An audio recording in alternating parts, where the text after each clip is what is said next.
शुक्लांबरधरं विष्णुं शशिवर्णं चतुर्भुजं प्रसन्नवदनं ध्यायेत् सर्वविघ्नोपशान्तये।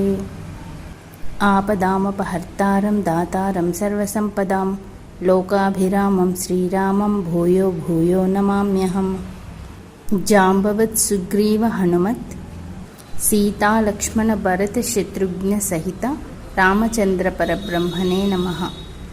రామాయణం. ఈ పేరు తెలియని వాళ్ళు ఉండరు భారతదేశంలో. రామాయణం మహాకావ్యాన్ని, రామకథలోని అందాన్ని ఆస్వాదించే ప్రయత్నం చేద్దాం. ఈశ్వర అనుగ్రహం నాకు ఉన్నంతవరకు చెప్పే ప్రయత్నం నేను చేస్తాను. రామాయణం పరిచయం. మానవ జాతి ఎలా ఉండాలో చెప్పడానికి వచ్చిన సాక్షాత్ నారాయణమూర్తి రామచంద్రమూర్తి. ఆదర్శంగా తీసుకోవలసిన వ్యక్తి, సర్వదేవతలు కలగలిసిన పరమాత్మ రామచంద్రుడు. రామాయణం వేదంతో సమానమైనది. సర్వ పాపాలు పోగొట్టే శక్తి రామాయణానికి ఉన్నది. ప్రపంచానికి స్ఫూర్తి రాముడు. ఎందరో మహాత్ములు రామాయణాలను ఎన్నో భాషలలో రచించారు. వ్యాస భగవానుడు ద్వాపరాంతంలో 18 పురాణాలు రచించాడు. ప్రతి పురాణంలోనూ రామాయణం ఉన్నది. భాగవతంలో రామాయణం ఉంది. రామాయణం పుట్టని భాష లేదు. జానపదుల నుండి జ్ఞానపదాల వరకు రామాయణం ప్రసిద్ధి. త్యాగరాజ గాన రూపంలో రామాయణం ఉంది. ఒక పాశ్చాత్యుడు అన్నాడు, ప్రపంచంలోని గ్రంథాలయాలన్నీ తగలబోడిపోయినా పర్వాలేదు, కానీ రామాయణం ఒక్కటి కాపాడబడాలని ఒక పాశ్చాత్యుడు, అంటే విదేశీయుడు అన్నాడు. అంత గొప్పది రామాయణం. అయితే అన్నింటిలో వాల్మీకి రామాయణం శ్రేష్టం. ఎందుకంటే ఆయన స్వయంగా రాముణ్ణి చూశాడు, ఆయనకు ఆతిథ్యం ఇచ్చాడు. తన తపశ్శక్తితో పాత్రలలోని మనోభావాలను కూడా తెలుసుకోగలిగాడు. రామనామం, రామరూపం, రామకథ, ఇదే రామాయణం. రామాయణం ప్రతి ఒక్కరి హక్కు. దీనిని విడిచిపెట్టినవాడు పాయసాన్ని విడిచిపెట్టి పరుల ఎంగిలి కోరుకునేవాడు. 7 కోట్ల మహామంత్రాలు ఒక ఎత్తు, రామనామం ఒక్కటి ఒక ఎత్తు. రాముడు పుట్టకముందే రామనామం ఉంది. వేదంలో రామ మంత్రం ఉంది. ఆ మంత్ర అధిష్టాన దేవత అయిన రామనామంలోని దేవతే రాముడిగా మన ముందుకొచ్చాడు. ఆనందం, ధర్మం కలగలిసినదే రామాయణం. రాముడి పూర్వీకులందరూ రాజర్షులు. రాముడు ఋషిరాజు. అంటే అరణ్యవాసంలో రాముడు మొత్తం ఋషిలాగే ప్రవర్తిస్తాడు, ఋషిలాగే ఉంటాడు. రామాయణం మొత్తం రహస్యాలే. సర్వధర్మాలు అందమైన కథ. సర్వధర్మాలు అందమైన కథతో పాటు మంత్రశాస్త్ర, యోగశాస్త్ర, వేదాంత శాస్త్ర, ఇంకా చాలా రహస్యాలన్నీ రామాయణంలో అంతర్లీనంగా ఉంటాయి. పసితనం నుండి పండు ముదుసలి వరకు మన బ్రతుకులను నడపగలిగే గ్రంథం రామాయణం. ఇప్పుడు కథలోకి వెళ్దాం. ఒకసారి నారద మహర్షి వాల్మీకి మహర్షి దగ్గరకు వచ్చారు. వాల్మీకి మహర్షి అతిథి సత్కారం చేసిన తర్వాత తన మనస్సులో కదులుతున్న ఒక విషయాన్ని నారద మహర్షి ముందుకు తీసుకొచ్చారు. ఈ లోకంలో సద్గుణుడు, ధర్మ సూక్ష్మ రహస్యాలు తెలిసినవాడు, చేసిన మేలుని మరవనివాడు, ఎప్పుడూ సత్యమే మాట్లాడేవాడు, చెక్కు చెదరని నియమాలు పాటించేవాడు, శీలవంతమైన నడవడిక ఉన్నవాడు, సర్వప్రాణికోటి మేలు కోరేవాడు, సర్వశాస్త్రాలు తెలిసినవాడు, ఏదైనా చేయగలిగే సమర్థత ఉన్నవాడు, ఎవరిని చూస్తే మనసుకి ప్రశాంతంగా ఆనందంగా ఉంటుందో అలాంటి రూపంతో ఉన్నవాడు. ఆ రూపం ఎలా ఉండాలంటే చివరికి శత్రువుకైనా అలాగే అనిపించాలి. ధైర్యవంతుడు, ఏదైనా సాధించగలవాడు, కోపాన్ని జయించినవాడు, కాంతి కీర్తి కలవాడు, అసూయ లేనివాడు. అంటే అవతలి వాళ్ళలో చెడును వెతకడం, మంచి వాళ్ళలో కూడా చెడును చూడడం అసూయ. ఒకానొక సమయంలో ఆయన్ని కోపంగా చూస్తే దేవతలు కూడా భయపడాలి. అలాంటివాడు. అంటే ఆ కోపం దర్భబద్ధంగా ఉన్నవాడు. ఈ లక్షణాలన్నీ ఉన్న ఇలాంటి వాడు ఉన్నాడా అని వాల్మీకి మహర్షి నారద మహర్షిని అడిగాడు. ఇతరులు చూడలేని సత్యాన్ని చూసేవాడు మహర్షి. అలాంటి అతీంద్రియ శక్తులున్న మహర్షి, అతీంద్రియ అంటే ఇంద్రియాలకు దొరకని దాన్ని చూసేవాడు. అలాంటి మహర్షి వాల్మీకి మహర్షి. అడిగింది ఒక మహర్షి, చెప్తుంది మరొక మహర్షి. కాబట్టి ఎంతో ఆనందంగా చెప్తున్నాడు. నువ్వు చెప్పిన అన్ని గుణములు ఒకరిలో దొరకడం కష్టం. అదృష్టవశాత్తు భాగ్యవశాత్తు ఇప్పుడున్నాడు. ఇక్ష్వాకు వంశంలో రాముడనే మహాత్ముడున్నాడు.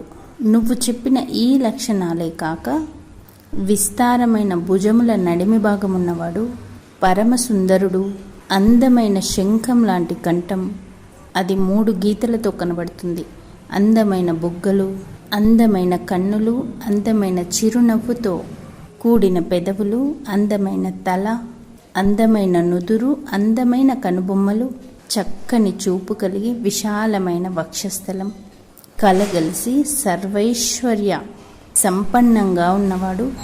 ఇవే కాక నిగ్రహ శక్తి కలవాడు, ఎప్పుడు నిశ్చల స్థితిలో ఉంటాడు, సమస్త జీవులని కాపాడేవాడు, ధర్మాత్ముడు, స్వయంగా ఆ ధర్మాన్ని ఆచరించేవాడు, తన వారిని కాపాడుకునేవాడు, అలాగే అన్ని వర్ణాలను రక్షించేవాడు, అన్ని వేదాలు తెలిసినవాడు, ప్రత్యేకించి ధనుర్వేద కౌశలం ఉన్నవాడు, అన్ని శాస్త్రాలని ఎప్పుడూ అభ్యసిస్తూ పఠనం చేస్తూ ఉండేవాడు, ఎప్పుడు విచక్షణతో ఉండేవాడు, సత్పురుషులకి ఇష్టమైనవాడు, సహనంలో భూమి అంతటివాడు, కోపంలో కాలాగ్ని రుద్రుడంతటివాడు, వీరత్వంలో విష్ణువంతటివాడు, చంద్రుడిలా అందరికీ ప్రియమైనవాడు, ఈ లక్షణాలు కూడా కలిగి ఉన్నాడు అని నారదుడు చెప్పాడు. అయితే వాల్మీకి ఒక సాధారణమైన వ్యక్తి కాదు. అతనెప్పుడు తపోధ్యానంలో పరమాత్మ భావనలో ఉంటాడు. అలాంటి ఒక మహర్షి ఒక మామూలు మనిషి గురించి అడగడు. మహర్షులు ఎప్పుడూ పరమాత్మ గురించే ఆలోచిస్తారు. కాబట్టి ఆయన పరమాత్మ గురించే అడగాలి. పైకి చూస్తే ఇన్ని లక్షణాలున్న ఒక మనిషి ఉన్నాడా అని అడిగాడు. కానీ ఆయన లోపల ఉన్న అసలు ఉద్దేశం పరమాత్మ ఉన్నాడా అని. ఈ లక్షణాలు వాల్మీకి మహర్షి చెప్పిన ఆ లక్షణాలన్నీ పరమాత్మకు చెందినవి. వాల్మీకి చెప్పిన ఆ లక్షణాలు పరమాత్మకు ఎలా వర్తిస్తాయో చూద్దాం. భగవంతుడు ధర్మాన్ని రక్షిస్తాడు, అధర్మాన్ని శిక్షిస్తాడు. మంచి చరిత్ర కలిగి ఉంటాడు. ఎందుకంటే ఆయన వస్తేనే చరిత్ర అవుతుంది కదా. అన్ని ప్రాణులకి మేలు చేయడానికే ఆయన అవతరిస్తాడు. అన్ని విద్యలు, అన్ని శాస్త్రాలు తెలిసి ఉంటాడు. ఎందుకంటే పుట్టిందే ఆయన నుండి కాబట్టి. ఇంకా చూసే వాళ్ళందరికీ ఆనందాన్ని ఇస్తాడు. భగవంతుడు ఎప్పుడూ చక్కటి దర్శనాన్ని ఇస్తాడు. ఆయన చూడటంతోనే మనసులోని తాపాలన్నీ తీరిపోతాయి. చంద్రుణ్ణి చూస్తే ఎంత ప్రశాంతంగా ఉంటుందో ఆయన దివ్యమంగళ విగ్రహాన్ని చూస్తే అలానే ఉంటుంది. వేరే శరీరంతో వచ్చినప్పటికీ ఆయన ఎవరో ఆయనకి తెలిసి ఉంటుంది. కోపం లేనివాడు, సృష్టించబడినవన్నీ ఆయన నుండే కాబట్టి ప్రతి వారిపైన ప్రేమతో ఉంటాడు. ఆయనకి పక్షపాతం ఉండదు, కర్మఫలం మాత్రమే ఇస్తాడు. సర్వ ప్రాణులలో రాక్షసులు ఉంటారు. అయితే రాక్షసుడైతే చంపితే తప్ప అతని పాపం పోదు, అతడు ఉద్ధరించబడడు అనుకుంటే చంపేస్తాడు. ఇంకా ప్రళయ సమయంలో దేవతలు, ఋషులు కూడా ఆయన రూపాన్ని చూసి భయపడతారు. ఇవే లక్షణాలు ఇంతకు ముందు చెప్పినప్పుడు ఒక మనుష్యుడిగా ఉన్నాడా అని అడిగాడు. కానీ వాల్మీకి మహర్షి అసలు ఉద్దేశం ఇలాంటి లక్షణాలు భగవంతుడికే ఉంటాయి కాబట్టి భగవంతుడు ఇప్పుడున్నాడా అని అడిగాడు. అయితే ఈ విషయం నారద మహర్షినే ఎందుకు అడిగాడు అంటే, ఒక మనిషిలో ఉన్న పరమాత్మను మహర్షి మాత్రమే పోల్చుకోగలడు, సాధారణమైన వాళ్ళు పోల్చుకోలేరు. అందుకే దశరథుడు రాముడు పరమాత్మ అయినప్పటికీ నా బిడ్డ అంటాడు. అదే విశ్వామిత్రుడు నీ కొడుకు పరమాత్మ అని చెప్తాడు, అయినా వినడు. వాల్మీకి మహర్షి అడిగిన దానికి నారద మహర్షి భగవంతుడు ఇప్పుడు ఎలా ఉన్నాడు అని చెప్పాడంటే, వేదంలో పరమాత్మ ఎలా ఉంటాడు అని వర్ణించబడిందో అలాంటి సాముద్రిక లక్షణాలతో రాముడు ఇక్ష్వాకు వంశంలో ఉన్నాడు అని చెప్పారు. అయితే వేదం ఎవరిని వర్ణిస్తుంది అంటే సాక్షాత్తు భగవంతుడినే వర్ణిస్తుంది. అంటే పరమాత్మ లక్షణాలతో రాముడిగా ఉన్నాడు అని చెప్తున్నాడు. ఇంక నారద మహర్షి వెళ్ళిపోయారు. వాల్మీకి మనస్సులో మొత్తం రాముడే నిండిపోయాడు.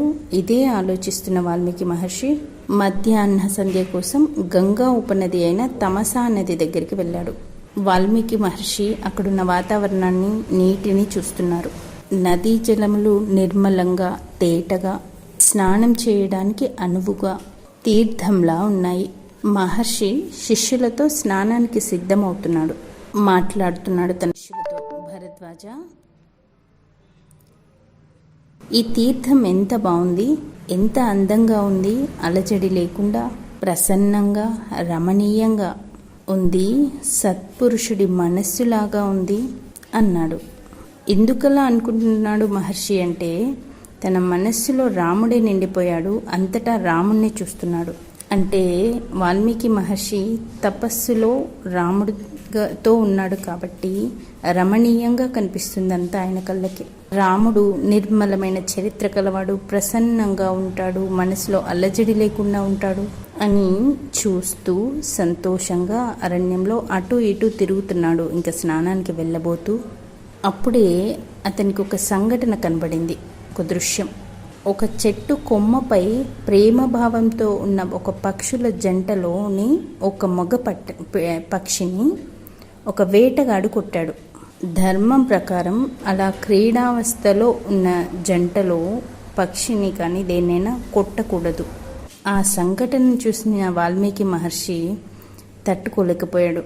బోయవాన్ని చూడగానే కోపంతో అంటున్నాడు, మా నిషాద ప్రతిష్టాం త్వ మగమహ శాశ్వతీం సమాహ యత్ క్రౌంచమిథునా ఏకమవధీం రామమోపితం అని శ్లోక రూపంలో అన్నాడు.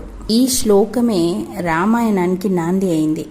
దీనికి అర్థం, ఓ నిషాద, పక్షి జంటలలో ఒక పక్షిని, మగ పక్షిని చంపావు కాబట్టి నువ్వు చరిత్ర లేకుండా ఉంటావు అనే అర్థం. ఈ శ్లోకం ఈ అర్థం ఒకటి వస్తే మరొక అర్థం కూడా ఉంటుంది. దీనికి మరో అర్థం, రామాయణానికి నాంది అయిన అర్థం ఏంటంటే, మా అంటే లక్ష్మీదేవి, మా తీసేసి మిగిలిన మొత్తం శ్లోకం అర్థం, పక్షి జంటలో ఒక జంటను కొట్టావు కాబట్టి నువ్వు చరిత్రతో ఉంటావు అని. మా అనే శబ్దానికి మరొక అర్థం నెగిటివ్, చరిత్రతో ఉంటావు మగపక్షుల్లో ఒకదాన్ని చంపినందుకు అనేదానికి వ్యతిరేక అర్థం, చరిత్రహీనుడవుతావు అని. సత్యానికి అసత్యం ఎలాగో మా అనేది మిగిలిన శ్లోకానికి కలిపితే అలాంటి అర్థం వస్తుంది. ఇక రెండవ అర్థం, మా అంటే లక్ష్మీదేవి, మిగిలిన శ్లోకం మగ పక్షుల జంటలలో మగ పక్షిని చంపిన దానికి నువ్వు చరిత్రతో ఉంటావు లక్ష్మీదేవితో కలిసి అని. పక్షుల జంట ఎవరు ఇక్కడ అంటే రాక్షస జంట అయిన రావణుడు, మందోదరి. కానీ ఇలా అర్థం వస్తుంది అనే అర్థంతో ఆయన చెప్పలేదు, ఆయన నోటి నుండి అలా చెప్పబడింది అంతే. తర్వాత ఇంటికి వచ్చేశారు. వచ్చిన తర్వాత శిష్యుడైనటువంటి భరద్వాజుడు మాట్లాడుతున్నాడు. గురువు గారు, మీరు ఎంతో గొప్ప శ్లోకం చెప్పారు, అది 4 పాదాలతో ఉంది, సరి అక్షరాలు ఛందస్సులో ఉంది అని చెప్పాడు. వాల్మీకి మహర్షి కూడా ఆశ్చర్యపోయాడు. ఒక పక్షి మీద జాలితో బోయవాన్ని కోప్పడ్డాను, ఋషులకు ఇది తప్పు కదా అని అనుకున్నాడు. అప్పుడే ఆకాశం నుంచి ఒక తేజస్సు వచ్చింది. అందులో నుండి 4 ముఖాలతో ఉన్న బ్రహ్మదేవుడు వచ్చాడు. వచ్చిన బ్రహ్మదేవుడికి పాద్య ఆర్ఘ్యములనిచ్చి అతిథి సత్కారం చేసి పూజించాడు. వాల్మీకి మనస్సు తెలుసుకున్న బ్రహ్మ మాట్లాడుతున్నాడు, నీ నోటి నుండి వచ్చిన ఆ శ్లోకం నా సంకల్పంతో, సరస్వతీదేవి అనుగ్రహంతో వచ్చింది. ఇదే శ్లోక రూపంలో రామాయణం మొత్తం రచించు. నీకు తెలియకుండానే నీ నోటి నుండి ఎలా వచ్చిందో పూర్తి రామాయణం కూడా అలానే నీకు తెలుస్తుంది. నీకు జరిగిన, జరుగుతున్న, జరగబోయే విషయాలన్నీ కూడా దర్శనమవుతాయి. ప్రతి పాత్రలోని మనస్సులోని విషయాలు రహస్యాలతో సహా తెలుస్తాయి. నీ చేత ఒక్క అసత్యం కూడా రాయబడదు. భూమిపై ఎంతకాలం కొండలు, చెట్లు, నీరు, నిప్పు, నదులు, సముద్రాలు ఉంటాయో అంతకాలం రామాయణం ఉంటుంది అని చెప్పి బ్రహ్మదేవుడు వెళ్ళిపోయాడు. తర్వాతి రోజు సూర్యోదయమైంది. ఆహ్నిక కార్యక్రమాలన్నీ తీర్చుకున్నాడు. దర్భపై కూర్చున్నాడు. అది కొనలు తూర్పు దిక్కుగా ఉండేటట్టు కూర్చున్నాడు. ఆచరణం చేసి ధ్యానంలో కూర్చున్నాడు. దశరథుడు మొదలు ఆయనకి అన్నీ కనబడడం మొదలుపెట్టాయి. ధర్మ స్వభావం, తపశ్శక్తి ఉన్నవాడు కాబట్టి యోగ దృష్టితో అన్నీ దర్శించుకోగలుగుతున్నాడు. ఎలా అంటే అరచేతిలో ఉసిరికాయలాగా మొత్తం చూస్తున్నాడు. రామాయణ మహాకావ్యాన్ని రచించాడు. దానికి రామస్య చరితం మహత్ అని పేరు పెట్టాడు. అది 24,000 శ్లోకాలతో 500 సర్గలతో 6 కాండలు మరియు ఉత్తరం రచించాడు. అయితే అప్పటికి ఉత్తరకాండ జరగలేదు. అప్పుడు రాముడు సీత రాజ్యపాలన చేస్తున్నారు. రామాయణం గొప్పదైన సీతమ్మ కథ, రావణ వధ రామాయణం అనే పేరుతో పెట్టాడు మహర్షి. అయనం అంటే త్రోవ, రాముడు నడిచిన త్రోవ.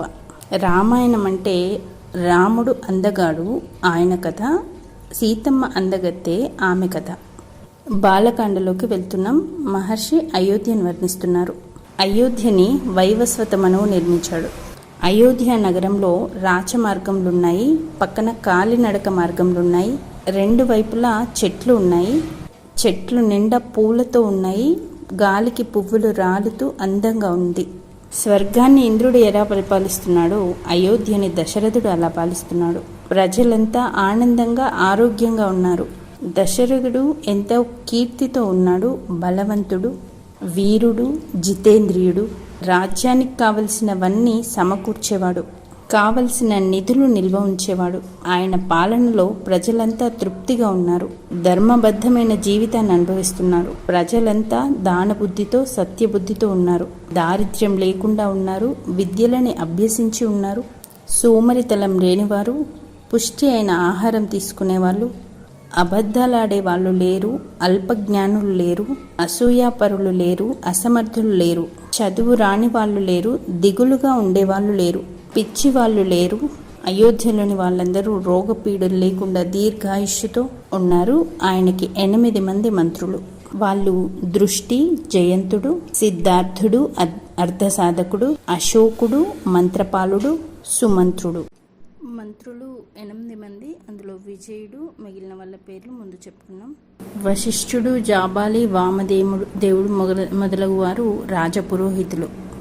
దశరథ మహారాజు పాలనలో ప్రజలంతా సర్వ సుఖాలతో ఉన్నారు. కానీ రాజు మాత్రం ఒక లోటుతో ఉన్నాడు. సంతానం లేకుండా ఉంది రాజుకి. రాజులు తరచుగా ప్రజాక్షేమం కోసం యజ్ఞయాగాదులు చేస్తూ ఉంటారు. అయితే ఒకసారి వశిష్ఠుడి ఆధ్వర్యంలో అశ్వమేధ యాగం చేద్దామని అనుకున్నాడు. దీనిని జరిపించడానికి అంగదేశం నుంచి ఋష్యశృంగుడు అనే మహర్షిని పిలిపించారు. మహాత్ముడైన ఋష్యశృంగ మహర్షి అడుగు పెడితేనే, అంతెందుకు ఆయన మాట చెప్తేనే కరువు కాటకాలు పోతాయి. అంతటి గొప్పవాడు. ఆయన పేరుపైనే శృంగేరి పర్వతం ఉన్నది. ఆయన అక్కడ తపస్సు చేసుకునేవాడని పురాణాల్లో ఉంది. ఈయన శాంత అనే ఆమెకు భర్తగా ఉన్నాడు. ఈయన విభాండక మహర్షి యొక్క కొడుకు. దశరథ మహారాజు యజ్ఞాన్ని పూర్తి చేశాడు. యజ్ఞం చాలా గొప్పగా జరిగింది. ఆ యజ్ఞానికి వచ్చిన వాళ్ళందరూ తృప్తిగా వెళ్ళిపోయారు. అందరికీ దక్షిణలు, బహుమతులు అన్నిటితో దశరథ మహారాజు అందరినీ మెప్పించాడు. అప్పుడు ఋష్యశృంగుడు దశరథ మహారాజుని పిలిచి అంటున్నాడు, దశరథ, నేను నీకోసం ఒక ఇష్టి చేస్తాను పుత్ర సంతానానికి అని చెప్పాడు. యజ్ఞం మొదలైంది. చేస్తున్నారు. ఆ సమయంలో అక్కడికి దేవతలంతా వచ్చారు. దేవతలు దివ్య శరీరాలతో ఉంటారు. వాళ్ళు మన కంటికి కనబడరు. యజ్ఞాలలో మనం స్వాహ అంటూ మంత్రాలతో వేసే హవిస్సులను దేవతలు ఆహారంగా తీసుకుంటారు. అవి పుచ్చుకుంటూనే దేవతలందరూ చర్చ చేసుకుంటున్నారు. వాళ్ళందరూ రావణాసురుడి గురించి మాట్లాడుకుంటున్నారు. దేవతలు అంటే ప్రకృతి శక్తులను నిర్వహించే వాళ్ళు అని అర్థం. ప్రకృతి శక్తులు అంటే పంచభూతాలు, గాలి, నిప్పు, నీరు, ఆకాశం, భూమి. ఈ ప్రకృతి శక్తులను నియమించి ఎలా చేయాలి అని చేయించి నడిపించేవాడు పరమాత్మ. అయితే రాక్షసులు తపస్సులు చేసి దేవతలను ఆక్రమించుకొని వాళ్ళను శాసిస్తున్నారు. రావణాసురుడి వల్ల దేవతలంతా ఇబ్బంది పడుతున్నారు. వాళ్ళ బాధలు ఎలా ఉన్నాయంటే ఒక్కొక్కరు చెప్పుకుంటున్నారు. సూర్యుడు చెప్తున్నాడు, సూర్యుడంటేనే వేడి, ప్రతాపం, తేజస్సు. అలాంటిది రావణాసురుడు వస్తే ఆయనకు ఎంత వేడి కావాలో అంతనే ఇవ్వాలి. అలా సూర్యుని శాసిస్తున్నాడు. తర్వాత వాయుదేవుడు చెప్తున్నాడు, గాలిని తనకు అనుకూలంగా ఎంత కావాలో అంతే వీచమంటాడు. అలా గాలిని శాసిస్తున్నాడు. ఇక వరుణదేవుడు, ఆయన వర్షం రావణుడికి కావలసినప్పుడు కురవమంటాడు, అలా ఆయన్ని శాసిస్తున్నాడు. ఇక యమధర్మరాజు చెప్తున్నాడు, దక్షిణానికి నేను ప్రభువో రావణుడి ప్రభువో తెలియటం లేదు. ఎవడి ఆయువు తీయాలన్నా ఈ రావణుడి దగ్గర ముందే అడగవలసి వస్తుంది అన్నాడు. అయితే ఒక సమస్య వచ్చినప్పుడు ఆ సమస్యకు పరిష్కారం దేవతల వల్ల బ్రహ్మ వల్ల కూడా కానప్పుడు పరమాత్మ కలగజేసుకుంటాడు. రావణాసురుడు దేవజాతుల వల్ల కానీ రాక్షస ఏ ఇతర దివ్యజాతుల వల్ల కానీ తనకి చావు రాకూడదు అని బ్రహ్మ దగ్గర వరం కోరుకున్నాడు. కాబట్టి ఇప్పుడు బ్రహ్మదేవుడు కూడా ఏమీ చెయ్యలేని పరిస్థితిలో ఉన్నాడు. వీళ్ళు ఇలా మాట్లాడుకుంటున్నారు. అక్కడందరికీ ఒక మంచి సువాసన వస్తుంది, చక్కటి గాలి వీస్తుంది, ఏదో తెలియని ఆనందం అందరి మనస్సులలో నిండిపోతుంది. ఈ గాలి సువాసన ఎటువైపు నుండి వస్తుందా అని అందరూ ఆ వైపుగా తల తిప్పి చూశారు. అటు నుండి రెక్కలల్లార్చుతూ గరుత్మంతుడు వస్తున్నాడు. ఆ గరుత్మంతుడిపై శంఖ చక్ర గదా పద్మములతో శ్రీమన్నారాయణుడు అక్కడ ఆవిర్భవించాడు. పీతాంబర వస్త్రం ధరించి 4 చేతులతో చక్కటి దర్శనమిస్తూ ఆ యజ్ఞానికి వచ్చాడు. శ్రీమన్నారాయణుడు దేవతలని ప్రసన్నంగా చూసి మాట్లాడుతున్నాడు. స్వామి, ఆ రావణుడు అహంకారంతో వరంలో దేవరాక్షస దివ్యజాతులనే అడిగాడు, కానీ వాళ్ళ వల్ల మాత్రమే మరణం రాకూడదు అని అడిగాడు, కానీ నరులని అడగలేదు. దేవతల ద్వారా మరణం రాకూడదని తపస్సు చేత వరాలు పొందాడు. సాధారణ మనుష్యులకి రావణ్ణి ఎదిరించే శక్తి లేదు, ఉండదు. కానీ మనుష్యుడైతే అనే అవకాశం మాత్రమే ఉంది. మనుష్యుడు మాత్రమే చంపగలడు.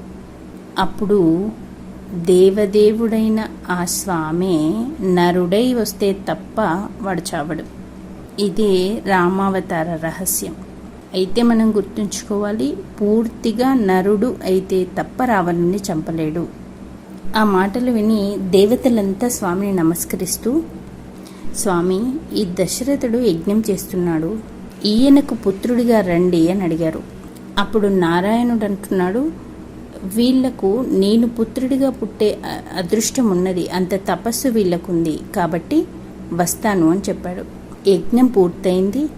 రాక్షస సంహారం కోసం అవతరించు ప్రభు అని దేవతలందరూ ప్రార్థిస్తున్నారు. అక్కడ నల్లని బట్టలతో, ఎర్రని కాంతులతో, ఎర్రని ముఖంతో, గంభీరమైన గొంతుతో, సింహాల జూలు వంటి వెంట్రుకలతో ఒక మహానుభావుడు దశరథుడు యజ్ఞం చేసే అగ్నిహోత్రంలో నుండి ఉద్భవించాడు. ఆయనే ప్రాజాపత్య పురుషుడు. ఆయన చేతిలో అద్భుతమైన పాయస పాత్ర ఉంది. దశరథుడు లేచి నమస్కరించాడు. ఋష్యశృంగుడు అది చూసి తపస్సు ఫలించింది అన్నాడు. దశరథుడి చేతిలో పాయస పాత్రను పెట్టాడు ఆ మహాపురుషుడు. అక్కడ నారాయణుడు దేవతల మధ్యలో గరుత్మంతుడిపై కూర్చొని చూస్తున్నాడు.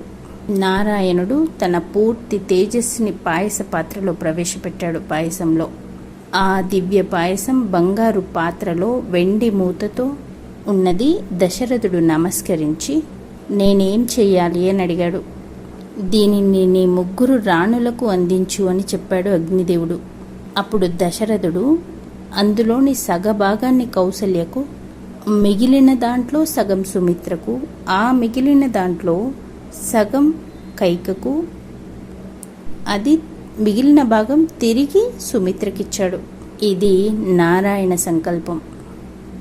కొంతకాలానికి వాళ్ళు గర్భవతులయ్యారు. వాళ్ళు విపరీతమైన తేజస్సుతో కనిపిస్తున్నారు. ఎందుకంటే సాక్షాత్ నారాయణుడి తేజస్సునే వాళ్ళు కడుపులో మోస్తున్నారు. అప్పుడు దేవతలంతా మనందరం కూడా అవతరించాలి అనుకున్నారు. అప్పుడు బ్రహ్మదేవుడు అన్నాడు, నా అంశతో ఇప్పటికే జాంబవంతుడు అవతరించి ఉన్నాడు అని చెప్పాడు. అసలు యజ్ఞం అంటే లోక కళ్యాణం కోసం చేసే దివ్యమైన కార్యం. మహాత్ములు మన కోసం పనిచేసేటప్పుడు మనకెందుకులే అని ఊరుకోకూడదు. ఆ పనిలో సహాయం చేయడం అదృష్టంగా భావించి చెయ్యాలి.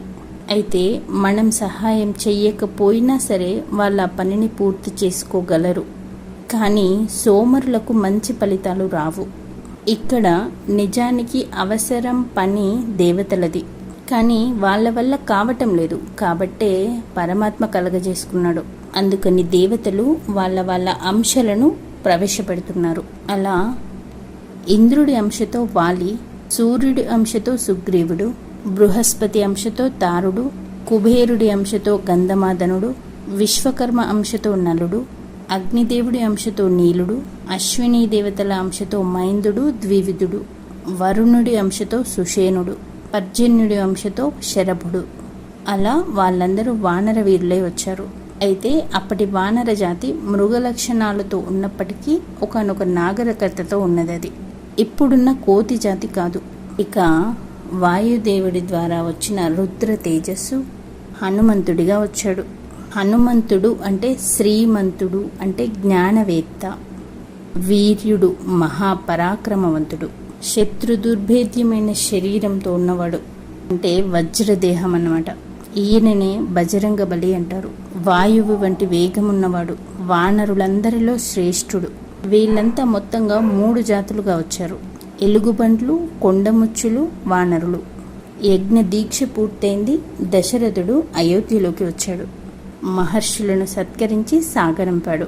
అప్పటి నుండి సరిగ్గా సంవత్సరం తర్వాత చైత్రశుద్ధ నవమి నాడు పునర్వసు నక్షత్రంలో అతిథిదేవి అధిదేవతగా 5 గ్రహములు ఉచ్చస్థానంలో ఉండగా సూర్యుడి మేషం, మంగళ మకరం, గురువు కర్కాటకం, శుక్రుడు మీనం, శని తుల ఉన్నప్పుడు కర్కాటక లగ్నంలో పుట్టాడు. అప్పుడు గురుచంద్రులు అందులో ఉన్నారు. ఆ సమయంలో అన్ని లోకముల చేత నమస్కరింపబడే వాడిని రాముణ్ణి కన్నది కౌసల్య. కైక భరతుని కన్నది. సుమిత్ర లక్ష్మణ శత్రుఘ్నులను కన్నది. ఆ సమయంలో ప్రకృతి శాంతించింది. బ్రహ్మ అంటే అంతటా ఆవరించి ఉన్నది అని అర్థం. బాకు రావత్తు రకారం, హాకు మావత్తు మకారం. అందులో మొదటిది రా, ఇందులో మా, 2 కలిపితే రామ. అంటే రామ అంటేనే బ్రహ్మము అని అర్థం. అంటే అంతటా ఉన్న పరమాత్మే రాముడు అని అర్థం. పరమాత్మ సూర్యుడు, చంద్రుడు, అగ్ని అనే 3 రూపాలతో ఉంటాడు. ఈ 3 రామశబ్దంలో ఉంటాయి. అందులో రకారం అగ్నిబీజం, ఉకారం సూర్యబీజం, అకారం చంద్రబీజం, మకారం చంద్రబీజం. వాక్కుకు అధిపతి అగ్ని, కంటికి సూర్యుడు, మనస్సుకు చంద్రుడు అధిపతి. ఇవన్నీ మనలో ఉండి నడిపే పరమాత్మ రాముడు. ఈ రామ అనే శబ్దాన్ని ఎప్పుడు అంటూ ఉండటం వల్ల మనకు తెలియకుండానే కుండలిని అనే యోగ ప్రక్రియ మనలో జరుగుతుంది. కుండలిని శక్తి జాగృతమవుతుంది. ర అంటే వేడి, మా అంటే చలువ. ఇవి 2 లోకాలకి ఎప్పుడూ అవసరం ఉంటాయి. రామ అంటే స్వయం ప్రకాశుడు అని అర్థం. శివ మంత్రంలో మా జీవాక్షరం అంటే ఓం నమ శివాయ అంటే మంగళకరం, శుభం అనే అర్థం. అందులో మా తీసివేస్తే ఓం నశివాయ అంటే అశుభం అనే అర్థం. అప్పుడు మా జీవాక్షరం అవుతుంది. అది ఉంటే ఒక అర్థం, లేకపోతే దానికి వ్యతిరేకమైన అర్థం. అది మా ఉంటుంది. అలాగే మాధవ మంత్రం నారాయణాయ ఓం నమో నారాయణాయలో రా జీవాక్షరం. నారము అంటే జలము అని అర్థము. జలము నుండే అన్ని సృష్టించబడ్డాయి అంటే ఉన్నది అని అర్థము. అందులో రా తీసేస్తే నాయ అంటే లేదు అని అర్థం. అప్పుడు రా జీవాక్షరమైంది. ఆ అక్షరం ఉంటే ఒక అర్థం, లేకపోవడం వల్ల దానికి వ్యతిరేకమైన అర్థం అవుతుంది. అప్పుడు మాధవ మంత్రంలో రా జీవాక్షరం, శివ మంత్రంలో మా జీవాక్షరం. ఈ 2 జీవాక్షరాలు కలిపితే రామ అనే శబ్దం వస్తుంది. రామనామం ఓంకారంతో సమానం. 4 కొడుకులకు రాముడు, లక్ష్మణుడు, భరతుడు, శత్రుఘ్నుడు అని పేరు పెట్టాడు వశిష్ఠ మహర్షి. వాసుదేవుడు సంకర్షణ, ప్రద్యుమ్న, అనిరుద్ధ అనే తన శక్తులతో ఆవిర్భవించాడు. ఈ 4 మహా తేజస్వి రాముడు. ఆ రాముడికి బాహ్య ప్రాణంగా లక్ష్మణుడున్నాడు. భరత శత్రుఘ్నులు రాముడి పట్ల ఎంతో భక్తితో ఉన్నారు. వశిష్ఠుడి దగ్గర విద్యలు నేర్చుకున్నారు. రాముడు 16 ఏళ్ల వయసుకొచ్చాడు. దశరథుడు రాముడికి పెళ్లి చేయాలి అని మనసులో అనుకుంటున్నాడు. అప్పుడే విశ్వామిత్రుడు వస్తున్నాడనే వార్త ద్వారపాలకులు తీసుకొచ్చారు. ఆ మహాముని ఎదుర్కొనడానికి వశిష్ఠుడితో కలిసి దశరథుడు ఎదురెళ్ళి స్వాగతం పలికి అతిథి సత్కారం చేసి మీ రాకతో మేము ధన్యులమయ్యాము అని చెప్పాడు. దానికి విశ్వామిత్రుడు సంతోషించాడు. అప్పుడు దశరథుడు అంటున్నాడు, ఏదో ఒక మహత్కార్యం మీద మీరు వచ్చి ఉంటారు, మీరు ఏది చెప్పినా సరే అది చేయటానికి నేను సిద్ధంగా ఉన్నాను అన్నాడు. అప్పుడు విశ్వామిత్రుడు, నేను ఒక యజ్ఞాన్ని చేస్తున్నాను సిద్ధాశ్రమంలో. ఇప్పుడు నేను యజ్ఞ దీక్షలో ఉన్నాను. 2 కామరూపులైన రాక్షసులు యజ్ఞానికి ఆటంకం కలిగిస్తున్నారు. రక్త మాంసాలని అగ్నిహోత్రంలో వేస్తున్నారు. వాళ్ళ పేర్లు మారీచుడు, సుబాహువు. నేను యజ్ఞ దీక్షలో ఉండటం వల్ల వాళ్ళని శపించటం లేదు. నేను గాని శపిస్తే వాళ్ళు చస్తారు, కానీ నా యజ్ఞం వృధా అవుతుంది. యజ్ఞ రక్షణ కోసం నీ పెద్ద కొడుకుని నాతో పంపు.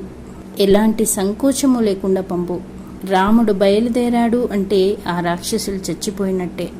రాముడెవరో నాకు తెలుసు, వశిష్ఠుడికి తెలుసు, తపస్సులలో ఉన్న మహర్షులకు తెలుసు అన్నాడు. అసలు మహర్షులు, ఋషులు, మునులు ఎప్పుడూ రాముని చూడనే లేదు కదా. అంటే వాళ్ళు ఇంద్రియాలతో చూడలేని దాన్ని చూడగలరు. వాళ్ళ తపస్సే పరమాత్మ కోసం, కాబట్టి వాళ్ళు పోల్చుకోగలరు. రాముడు తల్లిదండ్రులకి కొడుకులా కనబడతాడు, రావణుడికి మనుష్యుడిలా కనబడతాడు, ఋషులకు పరమాత్మలా కనబడతాడు. ఇప్పుడు విశ్వామిత్రుడు అంటున్నాడు, రాముడు సత్యపరాక్రముడు. రాముడు పరాక్రమం చూపిస్తే అది వ్యర్థం కాదు. నీకు ధర్మము, కీర్తి లభించాలంటే దశరథ రాముని నాతో పంపు అంటే అప్పుడు దశరథుడు అంటున్నాడు, రాముడు ఇప్పుడిప్పుడే విద్యలు నేర్చుకుంటున్నాడు. నేను నా చతురంగ బలాలతో వచ్చి యుద్ధం చేస్తాను అన్నాడు. అప్పుడు విశ్వామిత్రుడు అన్నాడు, ఇంతకు ముందే ఏది చెప్తే అది చేస్తాను అని మాటిచ్చావు కదా. నువ్వు ఇప్పుడు మాట తప్పితే దోషం వస్తుంది. ఇది మీ వంశానికి తగదు అని తిరిగి వెళ్ళిపోతున్నాడు. అప్పుడు వశిష్ఠుడు దశరథుడి దగ్గరికి వచ్చి, విశ్వామిత్రుడు పక్కనుండగా రాముడికి ఏమీ కాదు. నీ కొడుకు మేలు కోసమే విశ్వామిత్రుడు వచ్చాడు.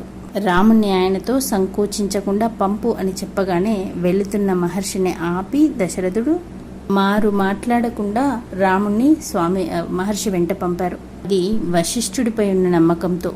దశరథుడు రాముని పిలిచాడు. వెంట లక్ష్మణుడు వచ్చాడు. లక్ష్మణ సహితుడైన రాముడు బయలుదేరుతున్నాడు. వద్దని ఎవరూ అనలేదు, విశ్వామిత్రుడు అనలేదు, దశరథుడు అనలేదు. వాళ్ళు మహర్షిని అనుసరిస్తున్నారు వేగంగా. విశ్వామిత్రుడు వేగంగా నడుస్తున్నాడు. పరుగులాంటి నడకతో అనుసరిస్తున్నారు వీళ్ళు ఆయనని. అప్పుడు చల్లటి గాలి వీచింది. అప్పటి వరకు గాలి వీయలేదా అంటే వీయలేదట. ఎందుకంటే పంచభూతాలు ఉగ్గ పట్టుకొని చూస్తున్నాయట దశరథుడు విశ్వామిత్రుడితో రాముణ్ణి పంపుతాడో లేడో అని. అసలే రాముడు దయారు స్వరూపుడు. దశరథుడి మాటకు ఎక్కడ కట్టుబడతాడో అని భయపడుతున్నారట. ఎప్పుడైతే విశ్వామిత్రుడి వెంట రాముడు కదిలాడో అప్పుడు అమ్మయ్య అని ఊపిరి పీల్చుకొని గాలి చల్లగా వీయడం ప్రారంభించిందట. విశ్వామిత్రుడితో రాముడి తొలి అడుగు పడింది అవతార కార్యంలో. ఇది ఒక ముఖ్యమైన ఘట్టం. దేవతలు పుష్పవృష్టి కురిపించారు. దేవదుందుబులు మారుమ్రోగాయి. రామలక్ష్మణులు జుల్లపాల జుట్టుతో, ధనుర్బాణాలతో, 2 భుజాలకి అమ్ముల పొదులతో ఉన్నారు. అప్పుడు వాళ్ళ కాంతి దిక్కులు ప్రకాశించింది. వాళ్ళు చూడటానికి 3 పడగల పాముల్లా ఉన్నారు. అటు ఇటు అమ్ముల పొదులు, మధ్యలో తల. అది చూడటానికి నందుడు, స్కందుడు, విశాఖుడు శివుడి వెంట వెళ్తున్నట్టుగా ఉంది. అలా విశ్వామిత్రుడు నడుస్తూ 1.5 యోజనాల తర్వాత సరయూ నది దగ్గర ఆగి అప్పుడు వెనక్కి తిరిగి చూశాడు.